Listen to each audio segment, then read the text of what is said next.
और इधर बिहार में नीतीश कुमार ने नया स्कोर कार्ड निकाला जिसमें 100 में 65 नंबर दिए। आप सोचेंगे 100 में से 65 नंबर कहां से आ गए? नीतीश ने पिछड़ों, अति पिछड़ों और दलितों के पूरे नंबर जोड़े और 65 का एक नया फिगर निकाला। नीतीश के आंकड़े में एक अजीब बात पता चली है। बिहार के 100 में 75 लोग गरीब हैं। लालू, नीतीश और उनके खानदान ने मिलकर करीब 31.5 साल बिहार में राज किया।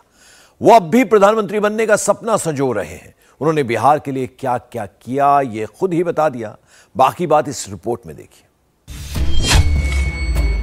बिहार के 100 में 90 ब्राह्मणों के पास स्कूटी तक नहीं, 100 में 96 शेखों के पास बाइक तक नहीं, 100 में 93 भूमिहारों के पास कोई गाड़ी नहीं, 100 में 95 यादव, 93 कुर्मी बेकार। बिहार में गरीबी की बहार कब तक नीतीश कुमार? बिहार में ब्राह्मण, भूमिहार, राजपूत, यादव, कुर्मी, कोयरी सब गरीब हैं। ये बिहार को बदनाम करने की साजिश नहीं है, बल्कि वो सच्चाई है जिसे आंकड़ों के जरिए नीतीश सरकार ने बिहार विधानसभा में पेश किया है। अब सवाल है कि इसका जिम्मेदार कौन है? 1990 में लालू यादव के मुख्यमंत्री बनने के साथ ही बिहार की सत्ता में पिछड़ों का दबदबा शुरू हुआ, जो 2023 में भी बदस्तूर कायम है और नीतीश कुमार 8वीं बार मुख्यमंत्री हैं। मतलब बिहार में 33 साल से पिछड़ी जात का मुख्यमंत्री है, एक यादव और दूसरा कुर्मी। बीच में अगर कोई सत्ता में आया तो चंद महीनों के लिए और इन्हीं के समर्थन से। लेकिन इन 33 साल में क्या बदला? क्या यादव और कुर्मी मालामाल हो गए? क्या साइकिल से कार में चलने लगे? क्या बैलगाड़ी से ट्रैक्टर पर आ गए? पहले बात यादव समाज की कर लेते हैं, क्योंकि अब भी नीतीश सरकार में डिप्टी सीएम तेजस्वी यादव समेत सबसे ज्यादा 8 मंत्री यादव बिरादरी से हैं। लालू यादव का खानदान 15 साल से ज्यादा वक्त से बिहार में राज कर रहा है। बिहार में 14.27% यादव हैं, जिनमें 35.87% गरीब हैं। मतलब बिहार में लालू की जात के 100 यादव परिवारों में 36 परिवार ऐसे हैं जो रोजाना मात्र 50 रुपए कमाते हैं। बिहार में 50 रुपए रोज या उससे कम कमाने वाले यादव परिवारों की संख्या 13,83,962 है। अगर एक परिवार में सिर्फ 4 लोग, पति पत्नी और 2 बच्चे जोड़ लिए जाएं, तो इनकी आबादी करीब 55,35,848 बैठती है। बिहार में 100 यादव परिवारों में सिर्फ 30 परिवार ऐसे हैं जो 10,000 रुपए महीना या उससे कम कमाते हैं। इसका मतलब क्या है? लालू के सामाजिक न्याय का नारा सिर्फ नारा बनकर रह गया। चंद यादव जो रिश्तेदार थे या सत्ता में शामिल थे, विधायक, मंत्री, अफसर बन गए, सिर्फ उनकी हालत सुधरी। बाकी जहां थे वहीं पड़े रह गए। वही दूध का धंधा, मजदूरी करना और रिक्शा खींचना आज भी उनकी मजबूरी है। सबसे पहले माननीय मुख्यमंत्री जी को तो बधाई देते हैं, लेकिन हम अपने नेता, पार्टी के राष्ट्रीय अध्यक्ष, गरीबों के मसीहा, सामाजिक न्याय के परम योद्धा आदरणीय श्री लालू प्रसाद जी को भी धन्यवाद देते हैं कि आज उनका संघर्ष जो रहा वो आज फल मिल रहा है। चुनाव में हम लोग लगातार कहते थे, सामाजिक न्याय के साथ हमारी सरकार अगर बनेगी, जो महागठबंधन की सरकार नीतीश जी के नेतृत्व में बनी है, सामाजिक न्याय के साथ आर्थिक न्याय हम लोग करेंगे। किसी के साथ भेदभाव नहीं, बल्कि सबको साथ लेकर के हम लोग चलने का काम करेंगे। नीतीश कुमार 8वीं बार मुख्यमंत्री हैं, लेकिन क्या बिहार में कुर्मियों की हालत बदली है? बिहार में 2.88% कुर्मी हैं, जिनमें 29.90% कुर्मी गरीब हैं। मतलब कुर्मी जात के 100 लोगों में करीब 30 लोग रोजाना 50 रुपए या उससे कम कमाते हैं। कुर्मी बिरादरी के ऐसे परिवारों की संख्या 2,41,435 है। अगर एक परिवार में 4 सदस्य मान लिए जाएं तो ये आंकड़ा करीब 9,65,740 का बैठता है। कुर्मी बिरादरी में 100 में सिर्फ 27 परिवार ऐसे हैं जो 10,000 या उससे कम हर महीना कमाते हैं। लेकिन कमाई क्यों नहीं बढ़ी, ये बताने के बजाय नीतीश अब भी जातियों को गिन रहे हैं कि कौन घटा कौन बढ़ा। अब इतना बढ़िया रिपोर्ट हो गया है, अब कहीं कहीं कोई बोल देता है कि इस जात का बढ़ गया उस जात का बढ़ गया। हमको जरा बताइए, जब इसके पहले जाति आधारित जनगणना हुई ही नहीं तो आप कैसे कह रहे हैं कि जात का घट गया इस जात का बढ़ गया? ये बहुत बोगस बात है, बहुत बोगस बात है। ये सब नहीं बोलना चाहिए। और जब भी हम भी रिपोर्ट देखे तो देखे नहीं, हम जिस जतिया के हैं तो उसके बारे में जो मानता था कि इतना है तो उससे घट गया, तो किसी के बारे में कम था उसका देखे कि बढ़ा हुआ। बिहार में कुशवाहा बिरादरी 4.21% है, जिनमें 34.32% लोग गरीब हैं। मतलब कुशवाहा बिरादरी के 100 में 34 लोग रोजाना सिर्फ 50 रुपए या उससे कम कमाते हैं। 50 रुपए रोज कमाने वाले कुशवाहा परिवारों की संख्या 4,06,207 है। मतलब अगर एक परिवार के 4 सदस्य मान लिए जाएं तो ये आंकड़ा करीब 16,24,828 तक पहुंच जाता है। कुशवाहा समाज के 100 में 28 लोग ऐसे हैं जो 10,000 या उससे कम कमाते हैं। ये हाल तब है जब उपेंद्र कुशवाहा कई साल तक नीतीश के करीबी और सत्ता में भागीदार रहे, केंद्र में मंत्री रहे। इसी जात के सम्राट चौधरी बीजेपी के प्रदेश अध्यक्ष हैं। नीतीश सरकार में भी कुशवाहा बिरादरी के 2 मंत्री आलोक कुमार मेहता और जयंत कुशवाहा शामिल हैं। बिहार में 1990 से 2023 तक MY समीकरण की खूब चर्चा रही।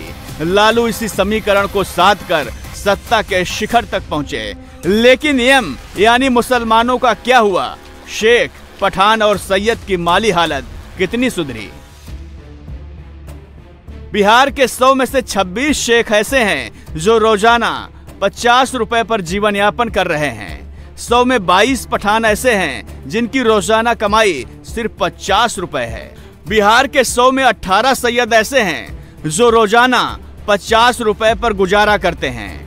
शेखों के ऐसे परिवार 2,68,398 हैं, जबकि पठानों के 42,137 हैं। वहीं 50 रुपए पर गुजर बसर करने वाले सैयद परिवार 10,540 हैं। जब सवर्ण मुसलमानों की ये हालत है तो पिछड़े मुसलमानों की क्या हालत होगी, इसका अंदाजा आप लगा सकते हैं। जबकि लालू की पार्टी में अब्दुल बारी सिद्दीकी जैसे मुस्लिम नेता हैं तो पहले शहाबुद्दीन मुस्लिम चेहरा थे। तो सवाल ये है कि यादव, कुर्मी, कुशवाहा और मुसलमानों की कमाई क्यों नहीं बढ़ी? उनके हिस्से की मलाई कौन खा गया? क्या नेता सिर्फ जाति और धर्म की राजनीति करते रहे और अपनी तिजोरियां भरते रहे? पब्लिक सिर्फ टाट पट्टी बिछाती रही और जिंदाबाद के नारे लगाती रही? तो 33 साल बाद एक बार फिर इन जातियों के सामने नीतीश कुमार आरक्षण का चारा फेंक रहे हैं। 50 से 65% करने का झुंझुना पकड़ा रहे हैं। तो उनकी जनसंख्या अनुपात के आलोक में लगभग 65-64% है, जो बता दिए अभी आपको। अनुसूचित जाति जनजाति के लिए जब 100% का आरक्षण जो हम बता दिए हैं, तो पिछड़े और अति पिछड़े वर्ग के लिए आरक्षण बढ़ना नहीं चाहिए भाई, इसका बढ़ना नहीं चाहिए। तो मेरा ये कहना है कि भाई जो 50% है तो कम से कम हम 65% कर दें, ताकि 22 से आगे तो 65% कर दिया जाए 50 की जगह पर। 10% सुनिए ना, 10% अपर कास्ट का पहले से है तो 65 और 10 75, तो बचेगा 25। तो पहले 40 सबको फ्री था, अब 25 फ्री हो जाएगा। लेकिन बाकी का पिछड़ा और अति पिछड़ा की संख्या को भी कम से कम अब कुल मिलाकर के, और SC ST को जो 50 है उसकी जगह पर हम लोग 65 कम से कम कर दें, या आप लोगों से परामर्श है। बिहार में एक वक्त कहा जाता था कि भूमिहार और राजपूत हाथी घोड़े पालते हैं। सबसे ज्यादा जमीन भूमिहारों के पास है। केंद्र से राज्य की राजनीति में तकरीबन हर पार्टी में भूमिहार नेता बड़े पदों पर हैं। बिहार के पहले मुख्यमंत्री श्री कृष्ण सिंह भी भूमिहार थे। लेकिन सवर्णों में सबसे ज्यादा गरीब भूमिहार ही हैं। 100 भूमिहार परिवारों में 28 परिवार रोजाना सिर्फ 50 रुपए कमाते हैं, जबकि 100 में 19 परिवार रोजाना सिर्फ 300 रुपए कमाते हैं। सवर्णों में भूमिहारों के बाद ब्राह्मण सबसे ज्यादा गरीब हैं। बिहार के 25% ब्राह्मण परिवार गरीबी में जीवन यापन कर रहे हैं। 100 में 25 ब्राह्मण परिवार सिर्फ 50 रुपए रोजाना कमाते हैं, जबकि 100 में 22 ब्राह्मण परिवार ऐसे हैं जो सिर्फ 300 रुपए रोजाना कमा पाते हैं। बिहार में 100 में 25 राजपूत परिवारों की रोजाना इनकम सिर्फ 50 रुपए है, जबकि 100 में 21 राजपूत परिवार ऐसे हैं जिनकी रोजाना कमाई सिर्फ 300 रुपए है। बिहार में पक्के आवास की बहुत किल्लत है। नई रिपोर्ट के मुताबिक बिहार में 63,850 परिवार ऐसे हैं जो खुले आसमान के नीचे सोने को मजबूर हैं। उनके पास अपना कोई घर नहीं है। 39 लाख परिवार ऐसे हैं जो झोपड़े में रहते हैं।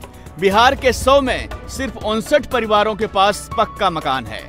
मतलब 100 में 41 परिवार ऐसे हैं जो या तो कच्चे मकानों में रहते हैं या फिर उनके पास छत ही नहीं है। बिहार के 94 लाख परिवार ऐसे हैं जो रोज 50 रुपए की कमाई पर जिंदा हैं। आर्थिक सर्वेक्षण पेश होने के बाद नीतीश कुमार ने कहा कि जो आवासहीन हैं उन्हें पक्का मकान सरकार देगी। जमीन खरीदने के लिए 1 लाख, मकान बनाने के लिए 1,20,000, इसमें करीब 2,50,000 करोड़ का खर्चा आएगा। ये पैसा कहां से आएगा? नीतीश कह रहे हैं मोदी सरकार बिहार को विशेष राज्य का दर्जा दे दे तो काम बन जाएगा। मतलब 33 साल के राज के बाद बिहार को गरीबी से निकालने के लिए लालू और नीतीश अब भी मोदी की तरफ देख रहे हैं। जाति आधारित गणना में लगभग सभी जातियों में 94 लाख गरीब परिवार हैं और उनके पास कोई रोजगार नहीं है। तो इन सभी परिवारों को, एक सदस्य को रोजगार हेतु, हर किसी को, ऐसे तमाम लोगों को 94 लाख हैं, तो उनको, उनके हर परिवार को 2-2 लाख रुपया का हम लोग राज्य सरकार की तरफ से मदद कर देंगे।